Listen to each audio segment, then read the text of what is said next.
I have a question for you guys. When was the last time that you did a search on yourself? I mean, we could say Google, but Google's not the only thing, right?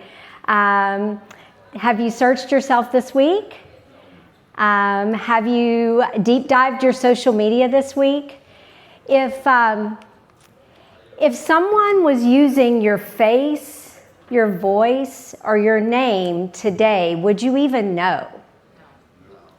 Right? And if you found out that somebody was using your face, your voice, or your name, would you be able to do something about it fast enough to even stop it? So, your identity is your most valuable asset as a creator, but it's also your greatest vulnerability. I want to tell you 4 true stories. The first story we're going to start with is, and these 4 stories are basically the 4 faces of identity theft. So the first story, some of you may even see yourselves in the story. The first story is about signing a brand deal. And it may even be kind of similar to one of you. This lady signs a brand deal. She thinks that she has licensed a campaign with a short runway and that her brand is going to run for a few months with this company. And then when she thinks it's over, she's scrolling her Instagram feed and she sees her picture. She sees her picture with her voice, her face, her mannerisms, with a product she's never touched, in an ad she's never shot, and selling something she's never wanted to sell. She calls the brand and says, "What's up?" And you know what they said? "Too bad. You signed the contract." So what they did was they took an AI clone of her and used it to sell another product. But she signed a contract that said that she signed away all media in perpetuity, and that they owned the rights to her likeness. Can y'all say it with me? Owned. Owned. Yes. This only works if y'all participate, right? Owned. Yes. There we go. So she wasn't hacked, right? She wasn't hacked. Like, it wasn't really stolen because she gave it away, because she didn't negotiate her contract. Those words, perpetual, the words all media now known or later developed, they sound like a lawyer. Determinative works. If you're not a lawyer, those sound lawyer-like, right? The legal license to own your future self, I mean, that's not your current content. And that's why this talk matters. Story number 2. This is a story that comes straight from social media. And some of y'all may even follow these people. Kat and Mike Stickler from TikTok and YouTube. 4 million followers. When they got together, they started building a joint account based on their individual identities. They built their account on TikTok to 4 million followers. They built a YouTube channel. And then comes the divorce. And apparently they didn't think in advance about what would happen, when everything falls apart. Because, when people get married, it's all the love and roses and flowers and rainbows. And they build this social media presence on their joint identity. And when the divorce came along, they didn't fight over custody of their daughter. They fought over custody of their TikTok. Their 4 million followers, some of whom may be you guys. And when they got to divorce court and they told the judge, we're fighting not over custody of our daughter, we're fighting over custody of our TikTok. The judge said, what? Because judges aren't all that sophisticated, right? Like judges may not even be on TikTok because they don't encourage judges to be on TikTok. There's a lot of reasons, judicial ethical reasons for that. And the judge said, what? We don't have legal precedent for fighting over TikTok. Like, we don't have laws for this. We don't have case law authority. There's no legal doctrine for this. So their individual identity became joint property, and nobody thought about what it looked like to divide it. So again, audience participation counts here. Say it with me, divided. Divided. There you go. Love built it. The law divided it. Story number 3. This one is sad. This one doesn't involve courts. This one doesn't even involve social media. A teenager gets a text message. And the text message contained an image. An image he didn't create. An image he didn't participate in. An image that he never took, he never shared. It was an image that somebody created with an AI clone and sent it to him for the purpose of manipulating him, extorting him, and humiliating him. And he took his life that night because of it. They copied him using AI, and it no longer requires money, power, or even sophisticated technology to steal your identity and weaponize it against you. All it requires is a copy of a photo from Facebook. Say it with me, copied. Yeah. Story number 4. Story number 4, a mother gets a phone call from her daughter. In a panic. The voice is perfect. The daughter is in tears. There is an urgency. There's a panic. She needs money. The mother wires her $15,000 before she even checks to see if her daughter is safe at home. By the time the money gets there and she calls the house and finds out the daughter is safe at home, the money is long gone. The voice call was an AI clone of her daughter. It's not a script. It's a real scam. It's the reason why everybody in this room and your family ought to have a secret code word. This is a scam that is exploiting everybody, not just celebrities, not just wealthy people, everybody. It's happening. It's real, and it's AI, and it's not just things that are happening to other people. And it is believable. Say it with me, believed. So, I have 3 core beliefs.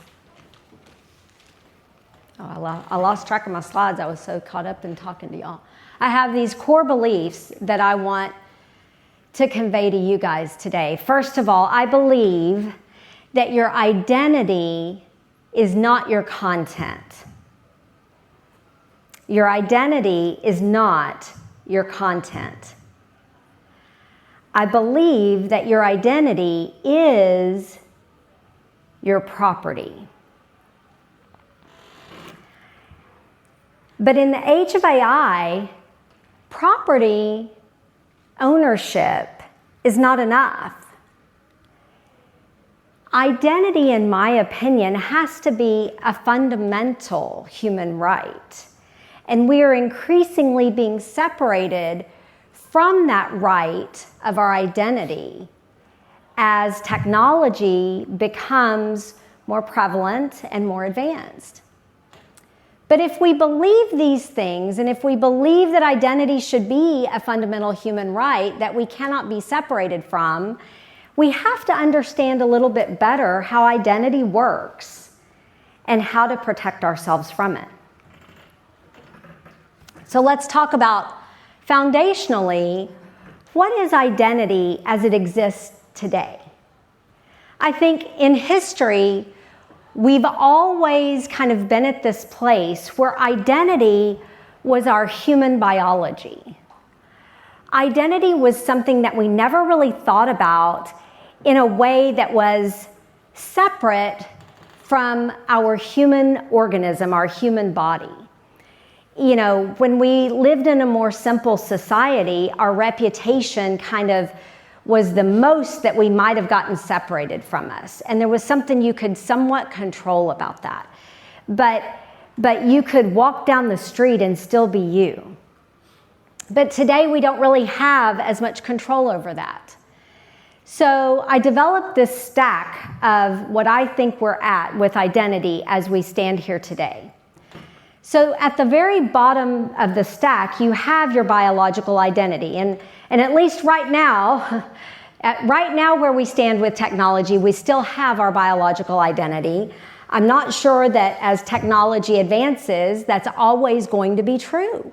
I think the advances in AI technology, they are starting to have some DNA replication that may, at some level, in ways that we can't even begin to understand, start trying to separate our biological identity from us, and that may be a whole new thing.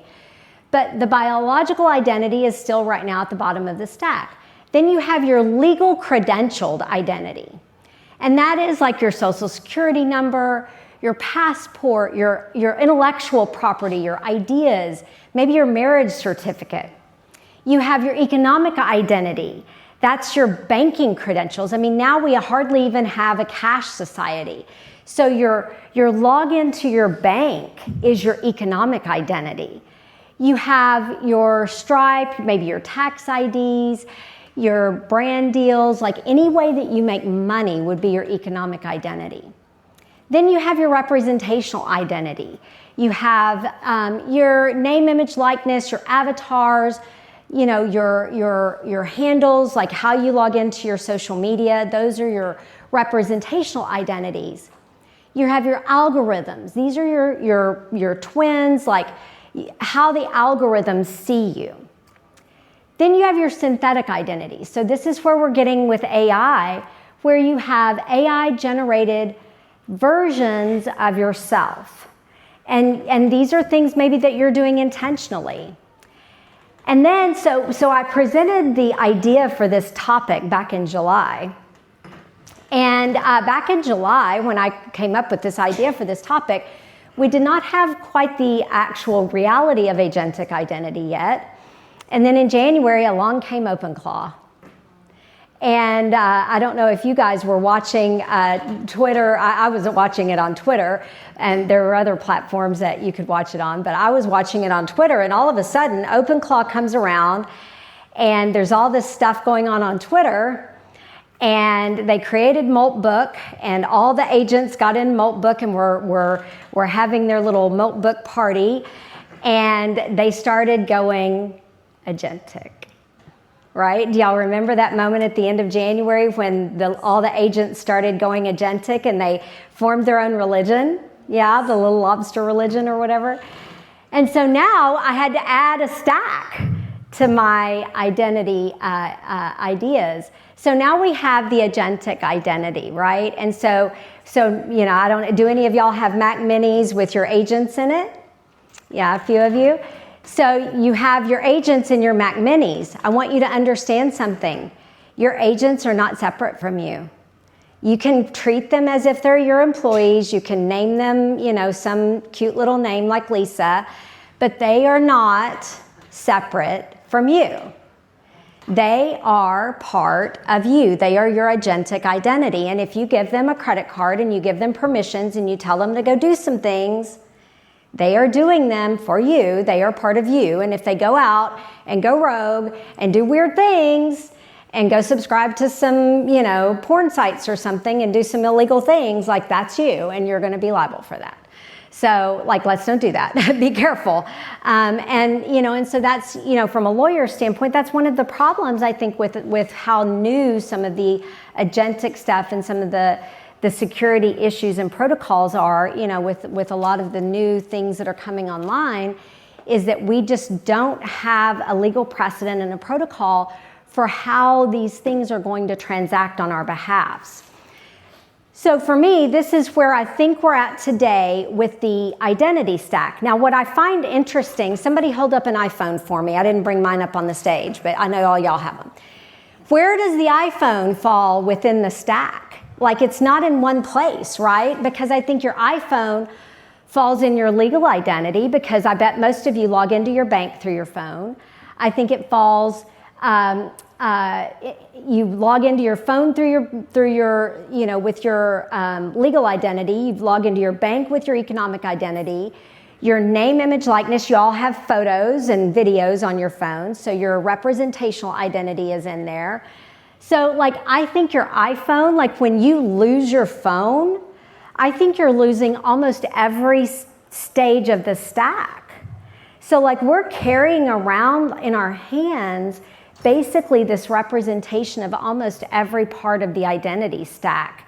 And so that is almost like a dangerous thing to be carrying in a way. I mean, I don't want to be over scary, but the problem is that the law is only the law stays behind us. So the law only protects parts of the stack, and it really isn't catching up very fast to cover the whole stack of it.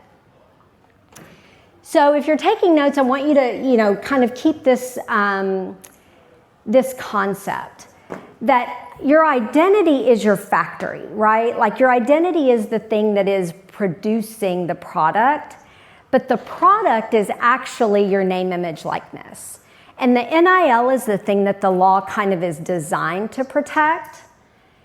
The identity is the factory, but the NIL is the product line. So what does that mean? The factory of the identity is your ownership, your rights, your legal control, and your structure. So you need to be looking at your entity structure to protect yourself. The product is your photos, your videos, your brand, your following, and that's what you monetize. And from the legal perspective, the law doesn't care about feelings. As a lawyer, we say fair is a 4-letter word. So there's not really a fair concept in the law. There's just the law and it applies. So if you have feelings about it, that's not something that, the law is going to look at. So we have to be smart. And that's why you're here, and that's why we're going to learn about how to be smart about your brand deals and about how to protect yourself better as much as you can. I mean, the tech is moving so fast and the world is moving so fast that it's difficult because there's not a lot of law that protects you, but we want to do the best we can. So what can we do? From this is basically the 3 ways that you can lose your identity. One is if you sell it. If you sign a bad contract and you don't read it and you kind of do like what one of the girls at the bar the other night said to me. She said, well, I mean, I just signed the contract they gave me because Who am I? Like, I mean, if I don't sign what they give me, like, I'm not going to get the brand deal. And I mean, I get that, but she signed away a lot of rights, you know, and when it uses these big lawyer words that are meant to benefit the company, not you, you have to understand you're signing away rights. The second way that the law doesn't care about your feelings is if you don't build legal structure around yourself. If you're just a person creating an Instagram channel and you don't have a legal structure around your business that is your creatorness, then you're not creating those boundaries that businesses have. Like, that business is a business and they want to do business with a business, not a person. So you need to build a structure of a legal entity that does business with another business. And the third way is if you don't defend yourself. So if somebody's violating your trademarks or violating your copyrights, then you need to be defending that and enforcing that. The problem with that is that it is very expensive to defend. And in this global world that we have now, it's very difficult. And a lot of us, I mean, me included, you know, if somebody from another country violates your copyright or your trademark, if you did trademark, I mean, who are we to do something about somebody in some other country? Because the international laws are not designed to protect us. If American laws are slow to catch up, like the international laws are difficult, right? Did any of y'all see the controversy a few weeks ago whenever ByteDance came out with the new technology for video that was extra good, and they did the AI clone of Tom Cruise and Brad Pitt doing the little fight? Did y'all see that? Did you see that Tom Cruise got real mad about that, right? Rightfully so. Tom Cruise got real mad that this Chinese company came out with this new AI video of Tom Cruise and Brad Pitt having this fight, and they released it on social from China. And it was so realistic, it looked like a real video, it looked like real people doing this real fight. And Tom Cruise contacted the Actors Union about it, trying to get it taken down. And I think that he did get the American companies to take this video down. And, you know, my thought is, like, Tom Cruise has, like, all the money, right? He has all the abilities, he has all the connections, all the pull. Like, he can call up the union and they'll, like, go hop to it and act. But I don't have that. Like, I don't have all the money. I don't have all the contacts. Like, I don't know about you guys. Like, do y'all have all the money and all the contacts, right? Like, so if Tom Cruise has difficulty enforcing international law to enforce his brand, you know, how are we who are just being creators on Instagram and just trying to build our brand to maybe someday be Tom Cruise, right? How can we enforce it? And that's the tug and pull of where we're at with the legal system for creators and the technology advances that are international in scope. And trying to balance where we're at and still, you know, get ahead for ourselves. So one of the things that we can do is that we can recognize when we're signing a deal, you can start recognizing the language that is going to steal things from you. So these are lawyer words that you can start recognizing what they mean that are going to kill your identity. One of those words is perpetual. So perpetual means forever, no expiration, no exit. After you die, like, it's going to go on and on and on and on and on and on forever and ever and ever.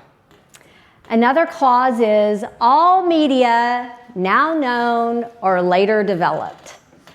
That and I mean, in the word media, like, we don't even know what the word media is. We know what we think it knows, what it means today, but the word media tomorrow may mean agentic media. It may mean something that isn't even created today. So all media now known, later developed, we don't know what that even is. So today that could include AI clones, deep fakes, and technology not yet invented. So recognize when you see that phrase. Derivative works. So that means anything that they take that you create today and then they derive from it. So that can right now mean any fake version of you. So if you're doing a brand deal where you sell you go and show up at a cupcake shop and you agree to do a 3-photo deal for a cupcake shop, if it has derivative works language in that deal, then they can take those 3 photos and AI Photoshop deal and use them forever on whatever other cupcakes that they want to use you for. So that's any fake versions, AI generated simulations that they can then deploy of you with, the strawberry cupcakes that you didn't like because you only wanted to talk about the chocolate ones. Sub-licensable. That means they can sell your likeness to somebody else. So you only wanted to do the deal for the cupcake shop. You didn't want to do it for the ice cream shop because you don't like the ice cream shop. But they can go sub-license it and get paid by the ice cream shop themselves, whether you like it or not. And irrevocable. Once you sign something that's irrevocable, you can't take it back. In lawyer words, that means no takesy-backsy. Yeah, so I've given you an example of a bad contract, right? And so if you see these types of contracts, this is, going in eyes wide open. If you sign something like this, you're giving up your entire forever and ever and ever identity. Creator grants brand a perpetual, irrevocable, sub-licensable right to use your name, image, likeness, and voice in all media now known or later developed. Let's maybe not do that deal. You're not getting paid enough for that deal. All right, but here's the objection. This is the objection the lady said to me at the bar the other night. And she had she had a big deal. She had a really recognizable deal. She said, but the contract's non-negotiable. If I pushed back on it or if I tried to negotiate the contract, I'll lose the deal. If I tried to negotiate the terms, if I did anything other than just sign it, I might lose the deal. And I don't have anything anyway, so I might as well just sign it because something's better than nothing. And this gal at the bar, her whole entire platform is her voice and the uniqueness of her voice. So what I would say to that, I understand that. I get that. If the concept is a deal is better than no deal, something's better than nothing, I grant you that. I get it. Without a deal, you ain't got no deal. Got it. However, you can negotiate the other things. Give them their all media language and then say, accept. Make it about something else. So don't negotiate their lawyer words. Let's make it about something else. Negotiate the other things. Don't fight to delete the clause, add a clause. So instead of taking out the all media clause, add an exclusion, add a carve out. Say, okay, you can say all media, but I want to say excluding AI generated or synthetic representations of me. So they can go and put this all over TikTok, Instagram, everywhere, but they can't use it and AI create you. Instead of arguing about the word perpetual, add a sunset clause. A sunset clause in lawyer world is an expiration date. So they can say the word perpetual and then you say, except it expires in 5 years. So you're not then arguing with their lawyer, you're just saying, oh, but I want it to expire in 5 years, okay? Instead of arguing about their big lawyer words, instead of having a fight with the lawyer, just add in a little bit. And this gal at the bar the other night, she actually told me a story about somebody she knew that literally all she did with the big contract, I think she was telling me a story about Simon & Schuster. All this other lady did was add in that clause about accept AI-generated synthetic media. That was all she wanted added. And if they wouldn't do that, she wasn't going to do business with Simon & Schuster. Well, good for her. You know, if you're going to do an audio book with Simon & Schuster and they don't want to agree to let you reserve your AI clone of your audio voice, maybe you shouldn't do that deal. I mean, that's where we're literally at right now with AI, because AI generated content is everything. I mean, right now, like, we know this. In the last even just 3 months, the advances in AI technology has gotten so good that it can literally separate our voice from our human identity. And as creators, think about that. I mean, Morgan Freeman has made a living off of his voice. And I bet you a lot of his contracts didn't even think about that.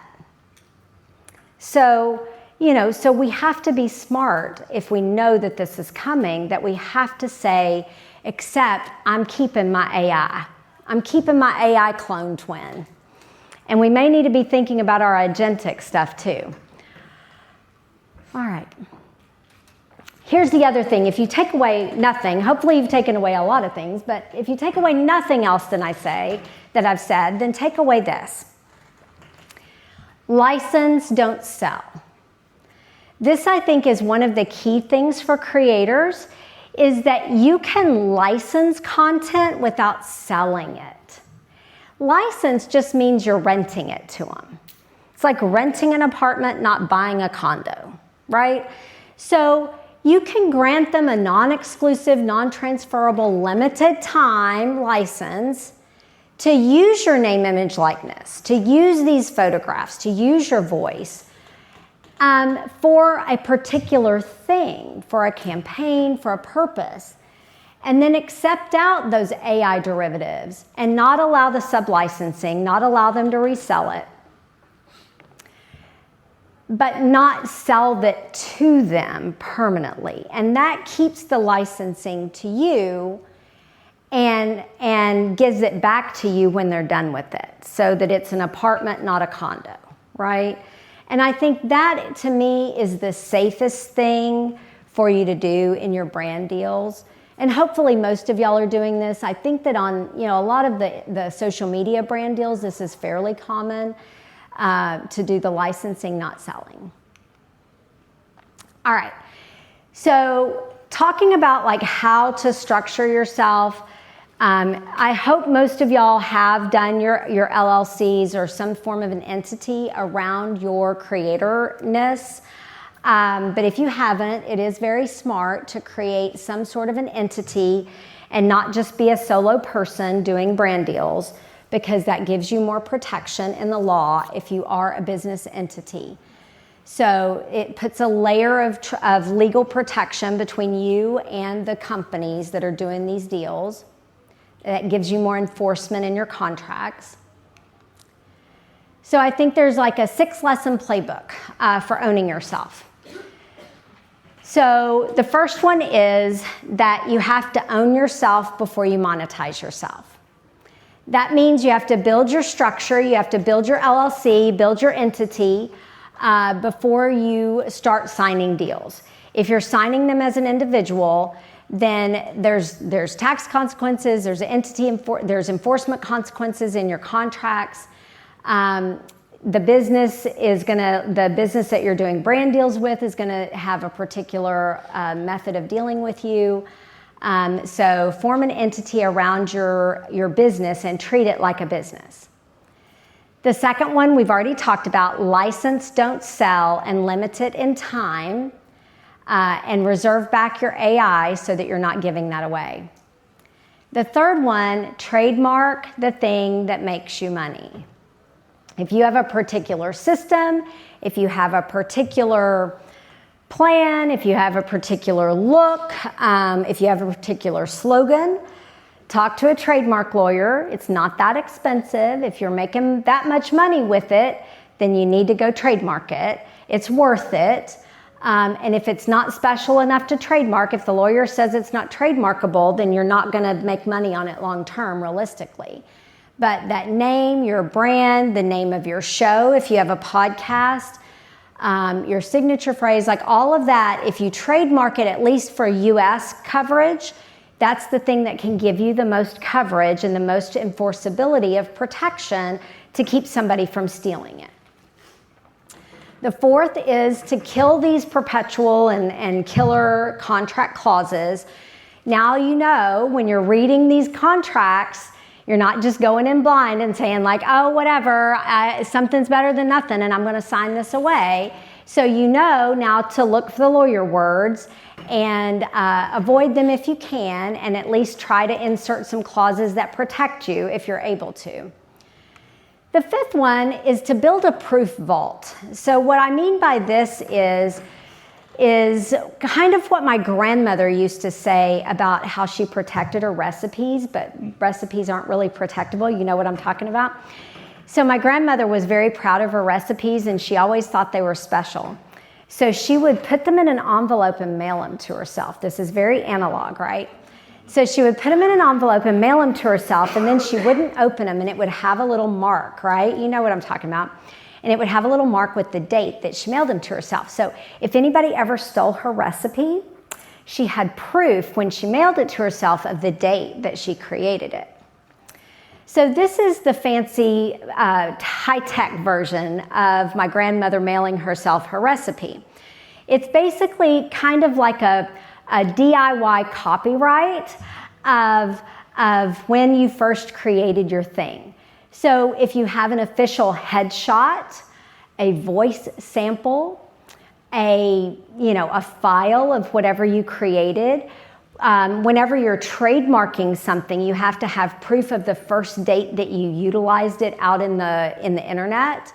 So you have a proof vault, whether that's printed, that'd be an analog way, or in Dropbox, or some method of preservation of when, time frame, when, how you created it, and like your method of utilization and creation of this content, so that you can prove that it's you, that it's your voice, that you created it, that you came up with it, if it's a slogan or something, and that you have that believability preserved. So think about your grandma and her recipes and how analog that would be to put it in an envelope and mail it to yourself.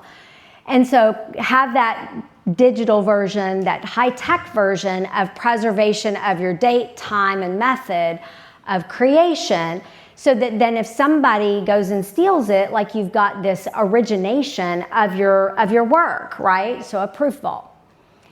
And then the sixth thing comes just from my background in litigation. Who all in this room is married or has been? Almost everybody. You know you've been married or have, or been in a relationship, all right? Like we can even just not even go with formalities, right? So everybody's going to be in a relationship, everybody needs love, and everybody's going to either get married or be in a relationship or shack up or get divorced, right? And break up. Prenup your name, image, likeness. So one of the things that I have a niche specialty in is representing celebrities, creators, high-profile people that actually have problems with their NIL out in the world. And what I've seen is that people have fame or recognition of their NIL out in the world before they get married, and it may even be monetized. And they don't recognize that monetization before they get married. They just get married and they're making money with it, but they don't recognize it. They may not even have it entity structured. This is another reason to have it entity structured before marriage.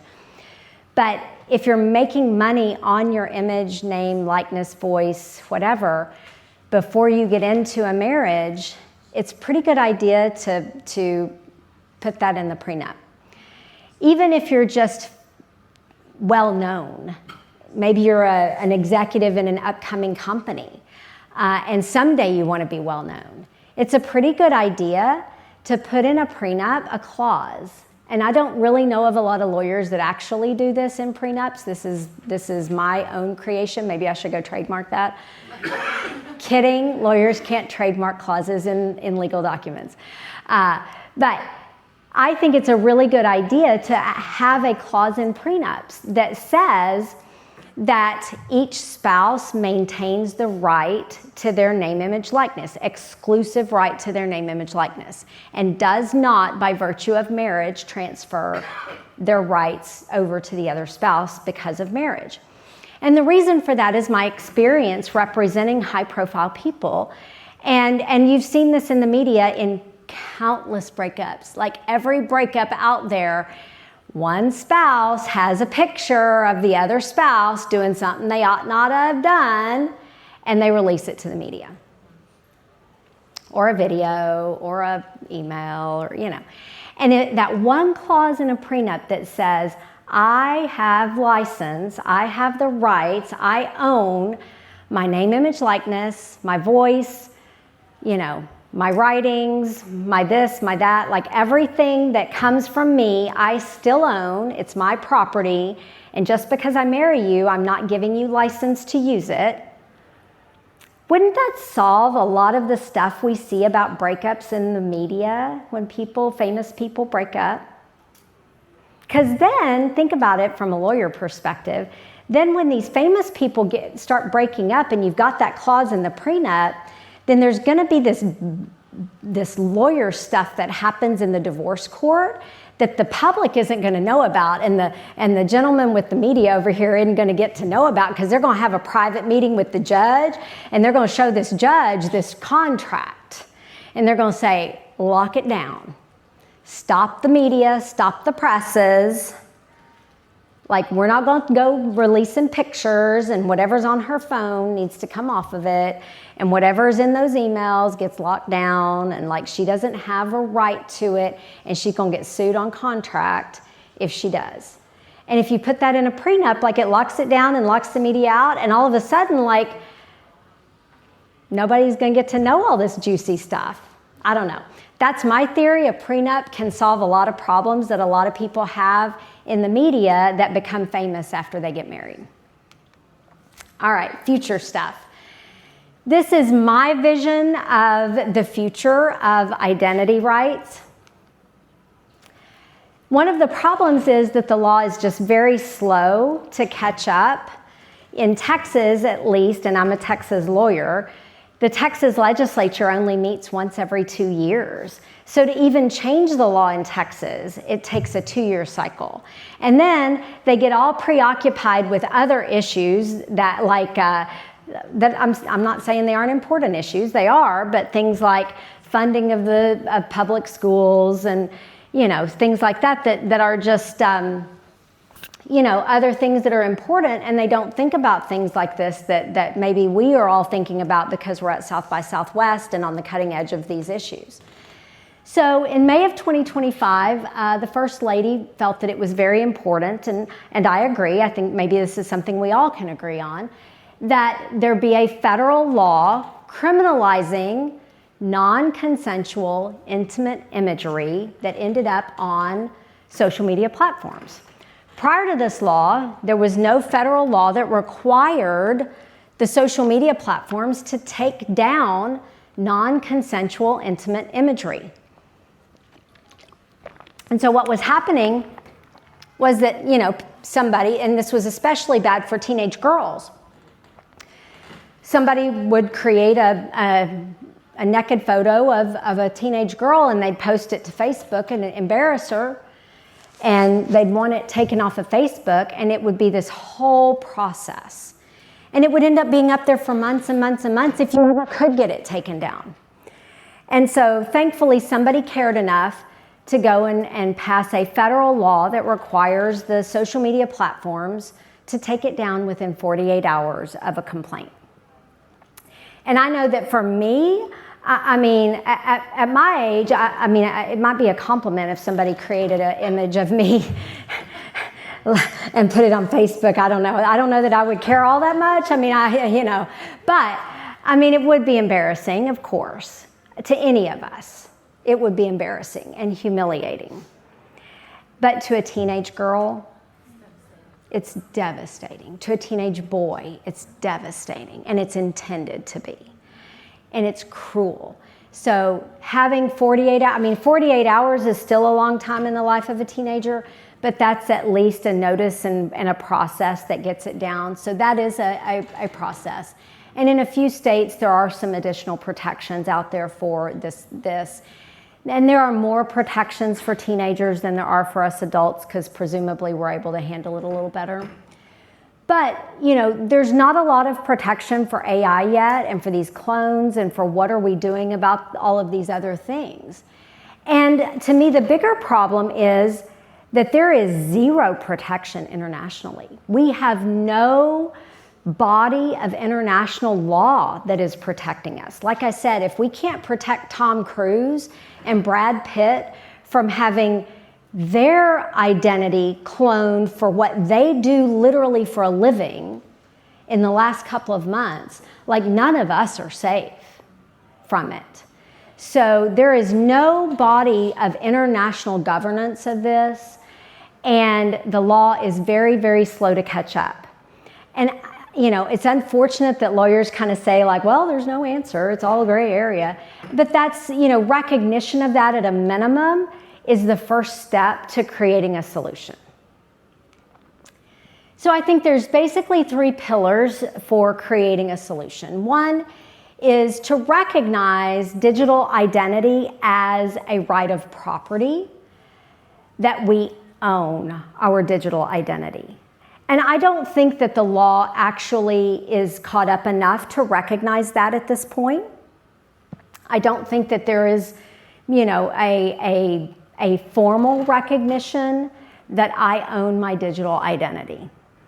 So I think that, we're getting there. The federal act may be there, but I don't think we're quite there yet.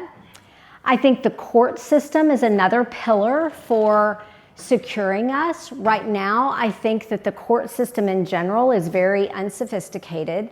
I know a lot of judges, and most of them, because of judicial ethics, they aren't even allowed to be on social media.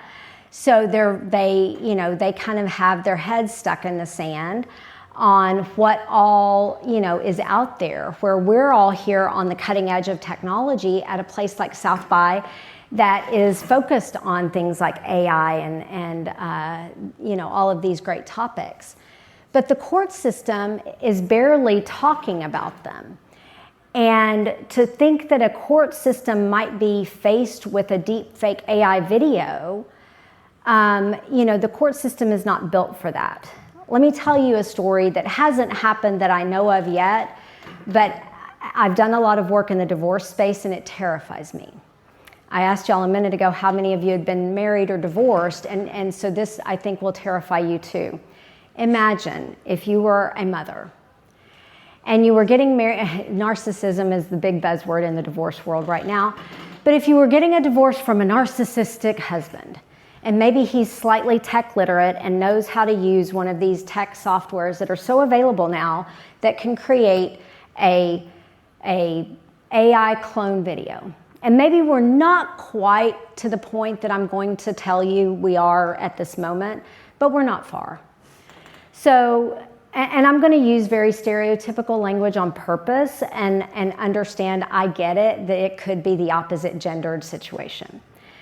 Husband decides he wants to gain an advantage in the marriage, power, control, whatever it is, and wants custody of the children. So he goes to one of these softwares that may not quite be there yet, but will be very soon. And he creates a child abuse video of the mother. And it's fake. It's not real. She didn't do it. But it looks real enough.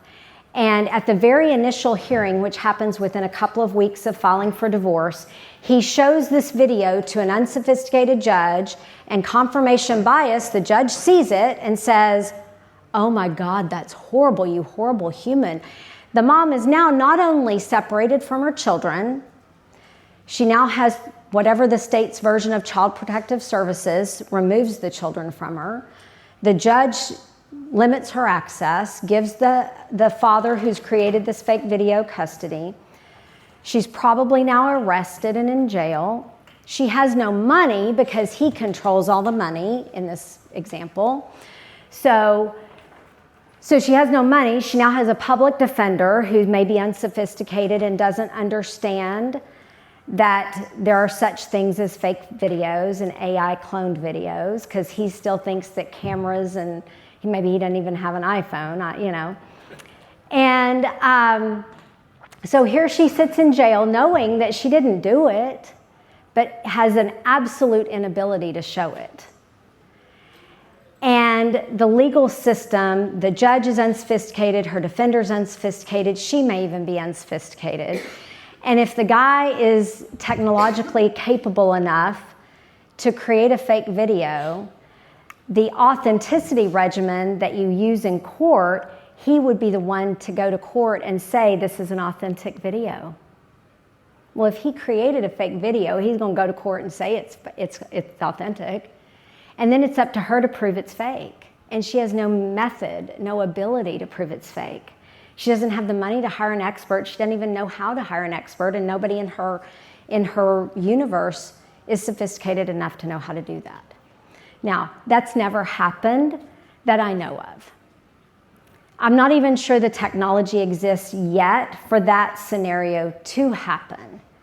But can we all agree that that is a potentially real scenario, and it is horrifying? And it is bound to happen, and one day it will. And if we don't educate our court system real quick on synthetic media, on AI technology, and on some system of avoiding that, whether it's the stereotypical man in power, woman lacks power, or the opposite, frankly, like it very well could be the opposite of that. Like there's no gender roles in this scenario. It could be the opposite. If we don't educate our court system on the authenticity of these videos and the ability to create AI clones, our justice system is going to melt down.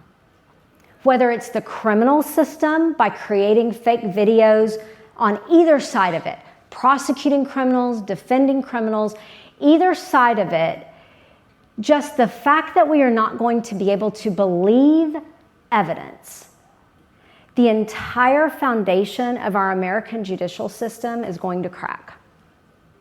And if our American judicial system cracks, what do we have left? As a lawyer, I'm saying that.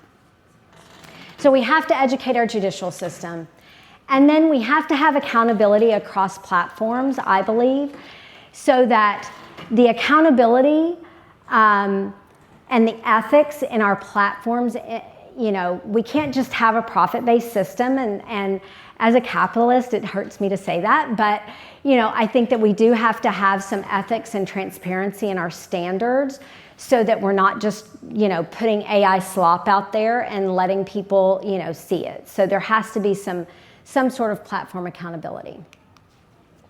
So I developed what I would call an AI Bill of Rights. This is just something that came out of my head. It's not trademarked. Feel free to steal it. I don't care.